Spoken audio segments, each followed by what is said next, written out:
ದಯಮಾಡಿ ನಾನು ಹೆಚ್ಚು ಮಾತನಾಡೋದಿಲ್ಲ, 5 ನಿಮಿಷದಲ್ಲಿ ಮುಗಿಸ್ತೀನಿ.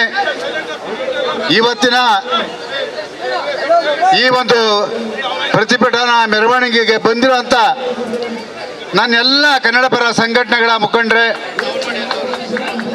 ಡಾಕ್ಟರ್ ರಾಜ್ಕುಮಾರ್ ಅವರ ಅಭಿಮಾನಿಗಳೇ, ಎಲ್ರಿಗೂ ನಾನು ಕೃತಜ್ಞತೆಗಳನ್ನು ಸಲ್ಲಿಸ್ತಾ ಇಲ್ಲಿ ಒಂದು ಮಾತು ಹೇಳೋದಕ್ಕೆ ಇಷ್ಟಪಡ್ತೀನಿ.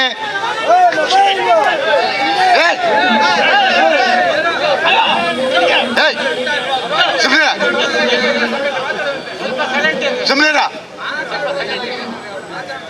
ಇಲ್ಲಿ ಒಂದು ವಿಚಾರ ಹೇಳಕ್ಕೆ ಇಷ್ಟಪಡ್ತೀನಿ. ನನ್ನ 48 ವರ್ಷಗಳ ಕನ್ನಡದ ಹೋರಾಟದಲ್ಲಿ ನಾನು ಎಂದೂ ಯಾವತ್ತೂ ಯಾರಿಗೂ ತಲೆ ಬಗ್ಸಿಲ್ಲ, ಕನ್ನಡದ ವಿಚಾರದಲ್ಲಿ ರಾಜಿ ಆಗಿಲ್ಲ. ಅದಕ್ಕೆ ನನಗೆ ಶಕ್ತಿ ಸ್ಫೂರ್ತಿ ಡಾಕ್ಟರ್ ರಾಜ್ಕುಮಾರ್ ಅವರು.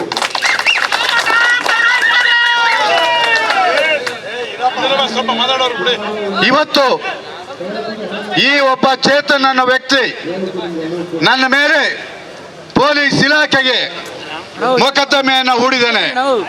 ಇಂಥ 100 ಮೊಕದ್ದಮೆಯನ್ನ ಹೂಡಿದ್ರು ಸಾರಾ ಗೋವಿಂದ ಹೆದರೋದು ಇಲ್ಲ.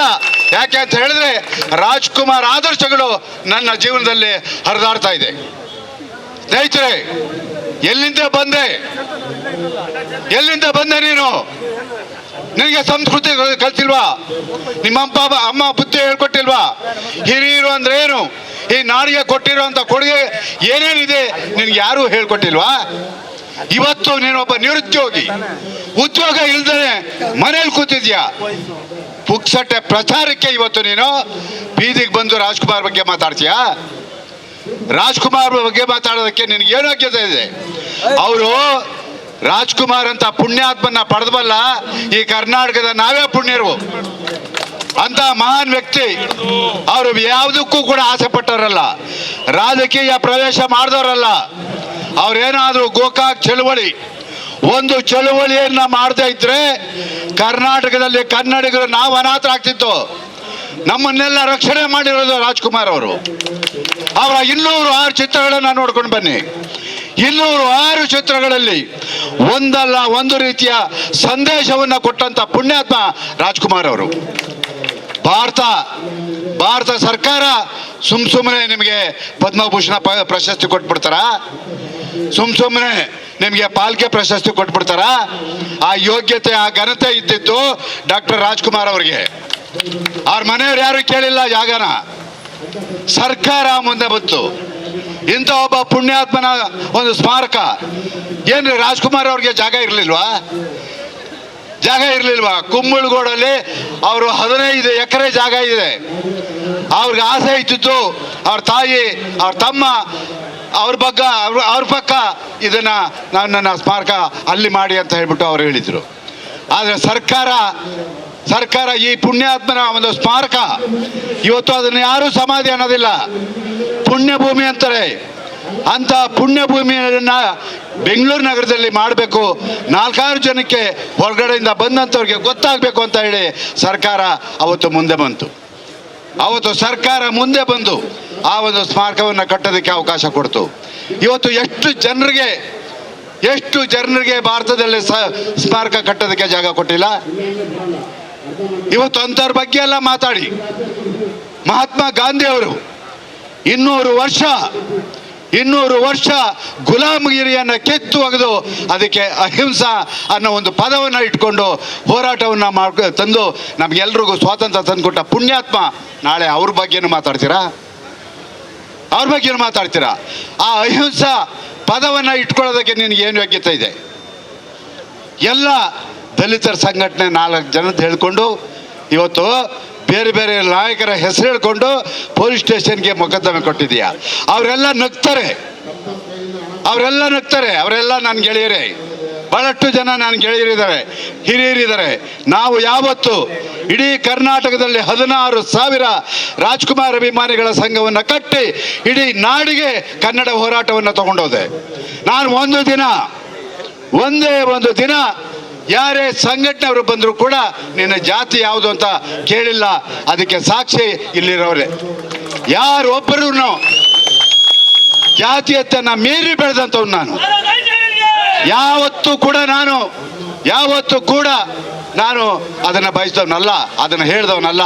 ಸ್ನೇಹಿತರೆ, ಅವರಿಗೆ ಗೊತ್ತಾಗಬೇಕು. 1991 ಇಸ್ವಿ ಬಹಳಷ್ಟು ಜನ ರಾಜ್ಕುಮಾರ್ ಅಭಿಮಾನಿಗಳ ಸಂಘದ ಕಾರ್ಯಕರ್ತರಿದ್ದಾರೆ. ನವೆಂಬರ್ 11ನೇ ತಾರೀಕು ನನ್ನ ಜೀವಮಾನದಲ್ಲಿ ಆ ಘಟನೆಯನ್ನು ಮಾಡೋಕ್ಕೆ ಸಾಧ್ಯ ಇಲ್ಲ. ಅವತ್ತು ಕಾವೇರಿ ನದಿ ತೀರ್ಪಿದ್ದಾಗ ಕಾವೇರಿ ನದಿ ತೀರ್ಪು ತಮಿಳುನಾಡಿಗೆ ಬಿದ್ದಾಗ ಇಲ್ಲಿರುವಂಥ ತಮಿಳಿಗರು ಅವತ್ತು ಪಟಾಕಿ ಹೊಡಿತಾರೆ, ಸಿಹಿ ಅಂತಾರೆ, ಸಂಭ್ರಮ ಆಚರಣೆ ಮಾಡ್ತಾರೆ, ಮೆರವಣಿಗೆ ಮಾಡ್ತಾರೆ. ಅವತ್ತು ಬೆಂಗಳೂರಲ್ಲಿದ್ದ ಜನ ಎದ್ರು ಕರ್ನಾಟಕದ ಬೆಂಗಳೂರು ನಗರದಲ್ಲಿರುವಂಥ ಕನ್ನಡಿಗರನ್ನ ಸತ್ತಿಲ್ಲ, ಬದುಕಿದ್ದೀವಿ ಅಂತ ತೋರಿಸ್ಕೊಟ್ರು. 26 ಜನ ರಾಜ್ಕುಮಾರ್ ಅಭಿಮಾನಿ ಸಂಘದ ಕಾರ್ಯಕರ್ತರು ಗುಂಡಿಗೆ ಬಲಿಯಾದರು. ಇದನ್ನ ಯಾರು ಕೇಳ್ತಾರೆ? ಅವತ್ತೇನೋ ಗಲಭೆ, ಲೂಟಿ ಏನೇನೋ ಆಯಿತು. ಸುಮಾರು 100 ಜನ ತಮಿಳಿನ ಲಾಯರ್ಗಳು, ವಕೀಲರು ನನ್ನ ಮೇಲೆ, ಚಿದಾನಂದ ಮೂರ್ತಿ ಅವ್ರ ಮೇಲೆ, ಪೊಲೀಸ್ ಇಲಾಖೆ ಮೇಲೆ ಮೊಕದ್ದಮೆಯನ್ನು ಹೂಡ್ತಾರೆ. 100 ಜನ. ನನ್ನ ವಿಚಾರಣೆ ಪ್ರತ್ಯೇಕವಾದಂಥ ನ್ಯಾಯಾಲಯವನ್ನು ಮಾಡ್ತಾರೆ. ಅವತ್ತು ಬಸವ ಭವನದಲ್ಲಿ ಅವತ್ತು ನಮ್ಮ ವಿಚಾರಣೆಗೆ ನಮಗೆ ಪ್ರತ್ಯೇಕ ನ್ಯಾಯಾಲಯ ಮಾಡ್ತಾರೆ. ಅವತ್ತು ನ್ಯಾಯಮೂರ್ತಿಗಳು ND ವೆಂಕಟೇಶ್ ಮೂರ್ತಿ ಅವರು, ಒಬ್ಬ ವಕೀಲರು ಮಂಜುನಾಥ್ ಅಂತ ಹೇಳ್ಬಿಟ್ಟು ಹೈಕೋರ್ಟ್ ಜಡ್ಜಾಗಿ ಅವರು ತೀರ್ಕೊಂಡ್ರು. ಆ ಪುಣ್ಯಾತ್ಮ ನನ್ನ ಹತ್ರ ಬರ್ತಾರೆ. ಬಂದು, ನಿಮ್ಮ ಪರವಾಗಿ ನಾನು ವಾದ ಮಾಡ್ತೀನಿ, ₹1 ನೀವು ನನಗೆ ಕೊಡಬೇಡಿ, ₹1 ನನಗೆ ನೀವು ಯಾರು ಕೊಡಬೇಡಿ, ನನಗೆ ನಿಮ್ಮ ಹೇಳಿಕೆಗಳು ಮಾತ್ರ ಬೇಕು ಅಂತ ಹೇಳಿ ಅವತ್ತು ಮಾಡಿದ್ರು. 15 ದಿನ ನಡೆದ ಮೇಲೆ ನನ್ನನ್ನು ನಿರಪರಾಧಿ ಅಂತ ಕೋರ್ಟ್ ಬಿಡುಗಡೆ ಮಾಡ್ತು. ಅಂಥದಕ್ಕೆ ನಾನು ಹೆದರಿಲ್ಲ. ಇವತ್ತು ಚೇತನ ಕೊಟ್ಟಿರೋ ಮೊಕದ್ದಮೆಗೆ ಸಾರಾಗೋಯ್ದು ಹೆದರ್ತೀರಾ ರೀ? ನನಗೆ ಒಂದು ಪುಣ್ಯ ರೀ, ಜೈಲಿಗೆ ಹೋದ್ರೆ ಒಂದು ಪುಣ್ಯ. ಯಾಕೆ ಅಂತ ಹೇಳಿದ್ರೆ ರಾಜ್ಕುಮಾರ್ ಬಗ್ಗೆ ಮಾತನಾಡಿದವನ್ನ ಎದುರಿಸಿ ಜೈಲಿಗೆ ಹೋಗಿದ್ದಾರೆ ಅಂತಾರೆ. ನನಗೇನು ಇಲ್ಲ. ಆಮೇಲೆ ನಿನಗೆ ಗೊತ್ತಾಗುತ್ತೆ ಏನು ಅಂತ. ಯಾವುದಕ್ಕೂ ನಾನು ಎದುರನಲ್ಲ. ನೀವು ಎಲ್ಲರೂ ತಿಳ್ಕೊಳ್ಳಿ, ನಾನೇನೋ ಇಲ್ಲಿ ಕೋರ್ಟ್ ಇನ್ನೊಂದಕ್ಕೆ ಹೆದರ್ಕೊಂಡು ಏನೋ ಮಾಡ್ತಾ ಇದ್ದೀನಿ ಅಂತ ದೇವರಾಣೆ ಪ್ರಮಾಣವಾಗ್ರೂ ಇಲ್ಲ. ಅವನು ಕೊಟ್ಟಿರೋದಕ್ಕೆ ನಾನು ಮೊಕದ್ದಮೆ ಹೂಡಬೇಕು ಅನ್ನೋದೇ ಉದ್ದೇಶ ವಿನಃ ಆ ಒಂದು ಮೊಕದ್ದಮೆಗೆ ನಾನು ಹೆದರೋ ಮಗನೂ ಅಲ್ಲ. ಹೆದರಿದ್ರೆ ನಾನು 45 ವರ್ಷದಿಂದ ಈ ಹೋರಾಟವನ್ನು ಮಾಡೋಕ್ಕಾಗ್ತಾ ಇರಲಿಲ್ಲ. ಇವತ್ತು ಬಂದಿದ್ದಾರೆ, ಕುಣಿಗಲ್ಲಿಂದ ಬಂದಿದ್ದಾರೆ, ದೊಡ್ಡಬಳ್ಳಾಪುರ, ಮಂಡ್ಯ, ಈ ಕಡೆ ಎಲ್ಲ ಕಡೆ ಬಂದಿದ್ದಾರೆ. ನಾನು ಯಾರಿಗೂ ಹೇಳಿಲ್ಲ, ತಿಳ್ಕೊಂಡು ಬಂದಿದ್ದಾರೆ. ನಾನು ಕರೆಯನ್ನು ಕೊಟ್ಟರೆ ಮುಂದೆ ಏನಾಗುತ್ತೋ ಗೊತ್ತಿಲ್ಲ. ಅದಕ್ಕೆ ಅವಕಾಶ ಬೇಡ. ಯಾಕಚ್ಚಿತ್ತು ಇವನೊಬ್ಬನಿಗೋಸ್ಕರ ನನ್ನ ಕನ್ನಡ ಪರ ಹೋರಾಟಗಾರನ ಬಳಸ್ಕೊಳ್ಳೋನು ನಾನಲ್ಲ. ಹಾಗಾಗಿ ಸ್ನೇಹಿತರೆ, ಇವತ್ತು ನಾನು ಒಂದು ಮಾತು ಹೇಳ್ತೀನಿ. ಆ ಒಂದು ಪುಣ್ಯಾತ್ಮನ ಬಗ್ಗೆ ಮಾತನಾಡುವಾಗ ಯೋಚನೆ ಮಾಡಬೇಕು. ಅಂಬೇಡ್ಕರ್ ಬಗ್ಗೆ ಮಾತಾಡುವಾಗ ಯೋಚನೆ ಮಾಡಬೇಕು. ಆ ಪುಣ್ಯಾತ್ಮ ಸಂವಿಧಾನ ಬರೆದೇ ಹೋಗಿದ್ರೆ ನಾವೆಲ್ಲ ಎಲ್ಲಿರ್ತಿದ್ದೋ? ಇವತ್ತು ಅಂಥ ಸಂಘಟನೆಯ 4-6 ಜನರನ್ನ ಸೇರಿಸ್ಕೊಂಡು ಯಾವುದೋ ಒಂದು ಯೂಟ್ಯೂಬಲ್ಲಿ ಏನೋ ಒಂದು ಹರಿಬಿಟ್ಟು ಏನೋ ಒಂದು ಮಾಡ್ತಾ ಇದ್ದಾರೆ. ಇದೆಲ್ಲ ನಿನ್ನ ಪ್ರಚಾರದ ಗಿಮಿಕ್ಸು ಅಂತ ಜನಕ್ಕೆ ಗೊತ್ತು. ನಾವು ಇವತ್ತು ಕುಮಾರ್ ನಾಯಕ್ ಇಲ್ಲೇ ಇದ್ದಾರೆ. ನಾನೇನಾದರೂ ಅವ್ರ ಮನೆ ಒಳಗೆ ನುಗ್ಗಿದ್ನಾ? ಅದಕ್ಕೆ ಸಾಕ್ಷಿ ನೀವೇ. ನನ್ನ ಮೇಲೆ ನನ್ನ ಮನೆ ಒಳಗೆ ನುಗ್ಗಿ ದಾಂಧಲೆ ಮಾಡಿ ಅಂತ ಹೇಳಿ ಮೊಕದ್ದಮೆಯನ್ನು ಹೂಡಿದ್ದಾರೆ. ಇದು ಎಷ್ಟು ಮಟ್ಟಕ್ಕೆ ಸತ್ಯ? ನೆನ್ನೆ ವಾಟಾಳ್ ನಾಗರಾಜ್ ಅವರು ಮಾತಾಡಿದ್ದಾರೆ. ಸಾರಾ ಗೋವಿಂದವರು ಕರೆದು ಮಾತಾಡಬೇಕಾಗಿತ್ತು. ಹೆಂಗೆ ಪೊಲೀಸ್ ಇಲಾಖೆಯವರು ಇದನ್ನು ತಗೊಂಡ್ರು ಅಂತ ಹೇಳ್ಬಿಟ್ಟು. ದಯಮಾಡಿ ಇಲ್ಲಿ ಪೊಲೀಸ್ ಇಲಾಖೆಯವರು ಯಾರು ಇದ್ದರೆ ಇಲ್ಲಿ ನಾವು ಪೊಲೀಸ್ ಇಲಾಖೆಗೆ ಮನವಿಯನ್ನು ಕೊಡೋದಕ್ಕೆ ಹೋಗ್ತಾ ಇದ್ದೀವಿ. ಯಾರಾದರೂ ಪೊಲೀಸ್ನವರು ನಮ್ಮನ್ನು ಕರ್ಕೊಂಡು ಹೋಗ್ಬೋದು. ಯಾಕೆ ಅಂತ ಹೇಳಿದ್ರೆ ಕಾನೂನು ಸುವ್ಯವಸ್ಥೆ ನನಗೂ ಗೊತ್ತು. ಯಾಕೆ ಅಂತ ಹೇಳಿದ್ರೆ ಹೈಕೋರ್ಟ್ನಲ್ಲಿ ಈಗಾಗಲೇ ನ್ಯಾಯಮೂರ್ತಿಗಳು ಯಾವುದೇ ಪ್ರತಿಭಟನೆ ಮೆರವಣಿಗೆ ಮಾಡಬಾರ್ದು ಅಂತ ಹೇಳಿ ಅವರು ಆದೇಶವನ್ನು ಹೊರಡಿಸಿದ್ದಾರೆ. ಅದನ್ನು ಉಲ್ಲಂಘನೆ ಮಾಡುವಂಥವ್ರು ನಾವಲ್ಲ. ಆ ಆಜ್ಞೆಯನ್ನು ಪರಿಪಾಲನೆ ಮಾಡ್ತೀವಿ. ನಾವು ಸುಮಾರು ಒಂದು 15-20 ಜನ ಶೇಷಾದ್ರಿ ಇದಕ್ಕೆ ಹೋಗಿ ಪೊಲೀಸ್ ಠಾಣೆಗೆ ಹೋಗಿ ಮೊಕದ್ದಮೆಯನ್ನು ಸಲ್ಲಿಸ್ಬಿಟ್ಟು ಬರ್ತೀವಿ. ಸ್ನೇಹಿತರೆ ನೋಡಿ, ನಾನು ಹೇಳ್ತೀನಿ, ಇವತ್ತು ನಾನು ನಿಮ್ಮಲ್ಲಿ ಕೈ ಮುಗಿದು ಕೇಳ್ಕೊಳ್ತೀನಿ, ಕನ್ನಡದ ವಿಷಯ ಬಂದಾಗ ಯಾವುದೇ ಸಂಘಟನೆ ನ್ಯಾಯಯುತವಾಗಿ ಹೋರಾಟ ಮಾಡುವಾಗ ಎಲ್ಲರೂ ಕೈ ಜೋಡಿಸಿ. ಒಬ್ಬ ಸಾರಾಗೋಯಿಂದ ಬಿಟ್ಬಿಡಿ, ಎಲ್ರಿಗೂ. ಯಾಕೆ ಅಂತ ಹೇಳಿದ್ರೆ ಇವತ್ತೇನಾದರೂ ಕರ್ನಾಟಕದಲ್ಲಿ ಕನ್ನಡ ಭಾಷೆ ಉಳಿದಿದ್ರೆ, ಬೆಂಗಳೂರು ನಗರದಲ್ಲಿ ಕನ್ನಡಿಗ ಕೈ ಎತ್ತಿ ಧ್ವನಿಯನ್ನು ಎತ್ತಾ ಇದ್ದರೆ, ಕನ್ನಡಿಗ ಬದುಕ್ತಾ ಇದ್ದರೆ ಅದಕ್ಕೆ ಕನ್ನಡ ಪರ ಹೋರಾಟಗಾರರೇ ಕಾರಣ, ಬೇರೆ ಯಾರೂ ಅಲ್ಲ. ನಮ್ಮನ್ನು ಆಳುವಂಥ ಜನ ಭಾಷೆ ಕನ್ನಡಿಗರ ಬಗ್ಗೆ ಅಷ್ಟೊಂದು ವ್ಯಾಮೋಹವನ್ನು ತೋರಿಸ್ತಾ ಇಲ್ಲ. ಸ್ನೇಹಿತರೆ, ರಾಜ್ಕುಮಾರ್ ಎಂಥ ಶಕ್ತಿ! ಒಂದು ಗೋಕಾಕ್ ಚಳುವಳಿ ಒಂದು 25-30 ವರ್ಷದಿಂದ ರಾಜ್ಯಭಾರ ಮಾಡ್ಕೊಂಡು ಬಂದಂಥ ಸರ್ಕಾರವನ್ನು ಬೀಳಿಸುವಂಥ ಶಕ್ತಿ ರಾಜ್ಕುಮಾರ್ ಒಬ್ಬರಿಗೆ ಇದ್ದಿದ್ದು. ಹಾಗಾಗಿ ಸ್ನೇಹಿತರೆ, ಇವತ್ತು ಅವರ ಅಭಿಮಾನಿಗಳಾಗಿ ನಾವಿನ್ನೂ ಬದುಕಿದ್ದಂಗೆ, ನಾವಿನ್ನೂ ಸತ್ತಿಲ್ಲ, ಬದುಕಿದ್ದೀವಿ. ನಮ್ಮ ಎದುರುಗಡೆ ರಾಜ್ಕುಮಾರ್ನ ಟೀಕೆ ಮಾಡಿದ್ರೆ ನಾವು ಹೆಂಗೆ ಸಹಿಸ್ಕೊಳಕ್ಕಾಗುತ್ತೆ? ಬರ್ತೇವೆ ಒಂದು ಮಾತು, ಅದು ಆಕ್ರೋಶ. ನಾನು ಇಲ್ಲ ಅಂತ ಹೇಳಲ್ಲ, ಆಕ್ರೋಶ ಅದು ಆ ಮಟ್ಟದಲ್ಲಿ ಹೇಳಿದ್ದೀನಿ. ಅವತ್ತು ನಾನು ಆ ಆಕ್ರೋಶದಲ್ಲಿ ಮಾತಾಡದೆ ಹೋಗಿದ್ರೆ ನೀನು ಎಲ್ಲೋ ಹೋಗ್ಬಿಡ್ತಿದ್ದೆ, ಏನೋ ಆಗ್ಬಿಡ್ತಿದ್ದೆ. ಅವತ್ತು ನೀನು ಉಳಿದಿದೆಯಾ, ಅದನ್ನೇ ಯೋಚನೆ ಮಾಡು.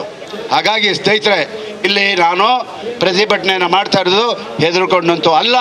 ನಿಮ್ಮೆಲ್ಲರಿಗೂ ಇದು ಗೊತ್ತಾಗಬೇಕು, ಇಡೀ ನಾಡಿಗೆ ಇದು ಗೊತ್ತಾಗಬೇಕು, ಎಂಥ ಅವಿವೇಕಿ ಎಂಥವ್ರ ಬಗ್ಗೆ ಮಾತಾಡಿದ್ದೇನೆ ಅಂತ ಹೇಳ್ಬಿಟ್ಟು ಗೊತ್ತಾಗಬೇಕು ಅಂತ ಹೇಳ್ಬಿಟ್ಟು ಇವತ್ತು ತೀರ್ಮಾನ ಮಾಡಿದ್ದೀನಿ. ಹಾಗಾಗಿ ಇವತ್ತು ನನ್ನ ಜೊತೆ ಒಕ್ಕೂಟದವರು ಬಂದಿದ್ದಾರೆ, ಕಾರ್ಮಿಕ ಸಂಘಟನೆಯವರು ಇವತ್ತು ನಮ್ಮ ಜೊತೆ ಇದ್ದಾರೆ, ಕನ್ನಡ ಪರ ಸಂಘಟನೆಗಳು, ವಿಷ್ಣುವರ್ಧನ ಅಭಿಮಾನಿಗಳು, ಆಮೇಲೆ ಕನ್ನಡ ಸೇನೆ, ದಲಿತ ಸಂಘಟನೆಗಳು, ಎಲ್ಲರೂ, ವಿಷ್ಣು ಸೇನಾ, ಎಲ್ಲರೂ ಇದ್ದಾರೆ. ಅಲ್ಲಿ ಯಾರಿಗೋ ಓದಗಿದ್ದಕ್ಕೆ ದಯಮಾಡಿ ಯಾರೂ ಕೂಡ ಸಹ ಕಲಾವಿದರು ಬಂದವರೆ, ಪೋಷಕ ಕಲಾವಿದರು ಬಂದಿದ್ದಾರೆ, ಎಲ್ಲರೂ ಬಂದಿದ್ದಾರೆ, ಭಾಳಷ್ಟು ಜನ ಬಂದಿದ್ದಾರೆ. ನನ್ನ ಚಲನಚಿತ್ರ ವಾಣಿಜ್ಯ ಮಂಡಳಿಯ ಮಾಜಿ ಅಧ್ಯಕ್ಷಗಳು ಬಂದಿದ್ದಾರೆ, NN ಸುರೇಶ್ ಅವರು ಬಂದಿದ್ದಾರೆ, ನಮ್ಮ ಭೈರಪ್ಪ ಇಲ್ಲಿ ಅಲ್ಲ ಹರೀಶ್, ಅಲ್ಲ ಒಂದು ನಿಮಿಷ ಹರೀಶ್ ಬೈಲಪ್ಪ ಇಲ್ಲಿ, ಹರೀಶ್ ಬಂದವರ ಬನ್ನಿ, ಒಂದು ನಿಮಿಷ. ಇವತ್ತು ಭಾಳಷ್ಟು ಸಂಘಟನೆಗಳು ಬಂದಿದ್ದಾರೆ. ನಿಮ್ಮೆಲ್ರಿಗೂ ನಾನು ಕೃತಜ್ಞತೆಗಳನ್ನು ಸಲ್ಲಿಸ್ತೀನಿ.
ಸರ್ ಇದು ಕ್ಯಾಮ್ರಾ ಹಿಂದೆ ತಗೊಂಡ್ರಿ ವೆಂಕಟೇಶ್ ಭಾಯ್ ತೋರಿಸಿ ಕಾಪಿ ಸರ್ ಕಂಪ್ಲೇಂಟ್ ಕಾಪಿ ತೋರಿಸಿ ಹಂಗೆ ಇಟ್ಕೊಳ್ಳಿ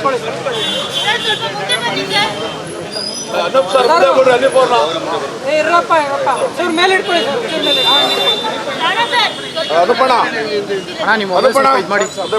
ಎಲ್ಲರೂ ಇದ್ದಾರೆ. ಹಾಗೆ ರೀ ಸರ್ ಅಣ್ಣ ಲೋಗೋ ಚೂರು ಕೆಳಗಡೆ ಇಳಿಸ್ಕೊಣ ಸರ್ ಸ್ವಲ್ಪ ಸ್ಟ್ರೈಟಾಗಿ ಇಟ್ಕೊಳ್ಳಿ ಸರ್ ಸ್ವಲ್ಪ ಸ್ಟ್ರೈಟಾಗಿ ಇಟ್ಕೊಳ್ಳಿ ಹಂಗೆ ಇಟ್ಕೊಳ್ಳಿ ಸರ್. ಕ್ಯಾಮ್ರಾ ಹಿಂದೆ ಬನ್ನಿ ವೆಂಕಿ ಬಾಯ್ ಸರ್ ಒಂಚೂರು ಸೆಂಟ್ರಿಗೆ ಬಂದ್ಬಿಡಿ ಹಂಗೆ ಹಾಂ ಸರ್ ಹಾಗೆ ಇಟ್ಕೊಳ್ಳಿ